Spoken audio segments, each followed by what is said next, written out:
new cabinet update. As you can see, a lot has changed this weekend. I got a lot done around the cabinet itself, focusing on building it out just to get it kind of completed. And I felt guilty about doing anything inside, knowing that I would eventually just have to rip it out to paint it and finalize it. So I just bit the bullet and did the work needed to finish the cabinet. It's painted. It looks pretty good. There's some spots that probably need to be touched up. I'll probably do a vinyl siding anyways. Um, but yeah, it looks pretty good. I added some additional bars at the top up here. There's a slit right here cut for plexiglass along the sides as well. There's that slit over here. You can see a piece of T-molding trim I'm testing out. And then we have this bar that will fit right here. Fits nice and snug. I'm probably not screwing it down. This is basically the rest, the hand rest, everything. And again, there's a slot in it for the plexi to slide in to give it a nice cover. All the buttons are now in their correct locations and places. I added the magnet button just in case. It's easier now than it will be later. Doesn't hurt. And all the buttons are wired up and ready to go. They've all been tested. Lights are not on and working yet. Still waiting for a power source, but all the buttons have been connected and hooked up. I also added switches here, which are triggered when you press the coin button on the front. Those are going to be my coin buttons. I didn't add a coin button over on the side here.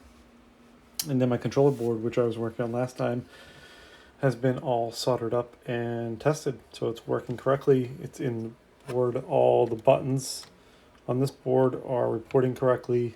The lights are reporting correctly. They're just missing power at the moment. And these two, which are for the contactors and LEDs, have not been implemented yet, but everything's in there ready to go. What did I make changes to the cabinet? I cut some holes in it, cut some ventilation holes back here. There's a big 120 millimeter fan. I added access door. I'll put a door on that to cover it up. That's basically it for cabinet changes. This will be the power button that I'm using temporarily to boot up the computer. Drill a hole in the back and put that in there. And then we got the CPU in here. I guess we got some power supplies first. This is a 24 volt brick that will power the contactors. This power supply here is going to be for the monitor, the main play screen. And everything else is going to be powered off this 850 watt PC power supply. Most of it's going to the computer, but then over here it's split off. In this I will cut and splice and use the 12 and the 5 volts to power the lights up front, the fan out back, and anything else that needs to be powered. I've 3D printed a bunch of things to support this, which has been convenient. There's the hard drive case over there. You can see all these various mounts. I'm testing out various ways to hold this power supply in. I just printed these, which I think I'm going to fit kind of up top here to hold this down. These I'm reprinting in the color, but that's the same idea. Just hold those in place. And I printed this bracket on this graphic card, which will be screwed down again to hold this from wiggling around, because the thought process is this should be portable. So it should be able to stand up to bangs and bruises and being tossed around in cars. So I want to make sure everything's nice and secure. The next step is to get everything secured. I'm waiting for a few parts to get this power supply up. This is going to be going to this little power converter.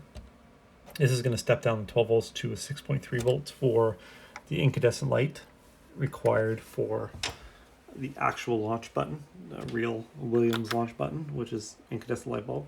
Silly I bought that, but I did. So these are 5 volts. These are both. I have resistors built in to limit that 12 volts down to 5 volts. So those will run, and then these buttons are all 12 volts. So there's these two power lines over here. One's 12, one's a 6.3. You gotta hook that up. Here's another 3D print I'm experimenting with just to get this stable in here. I don't want to tape it. I want to make sure it's very stable. I got to print a different prototype of that to make sure it's stable, get the power working, check all the buttons, make sure they're blinking and working correctly, and then I can stop focusing on this front end part, knowing that everything's working, and then come back to securing all of this stuff in the back, power button, fan, and then the cabinet will be done, and then I can work on the back glass. And the back glass, for what I'm thinking now, is detachable, 100%. I don't mind about having the cords, but I will put the amp in the back glass because the speakers are going to be in the back glass, and I'm going to put the LCD in the back glass, obviously, so I can take that off, detach it, put this in the car, put the back glass in the car, and transport them anywhere. And then all I had to attach is would be one power cord going up, there'll be one audio cord for the amp, and there'll be one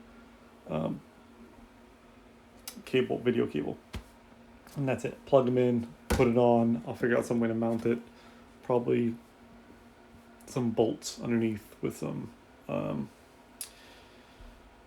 of washers or something, or nuts to lock it in, some wing nuts. That's what I was looking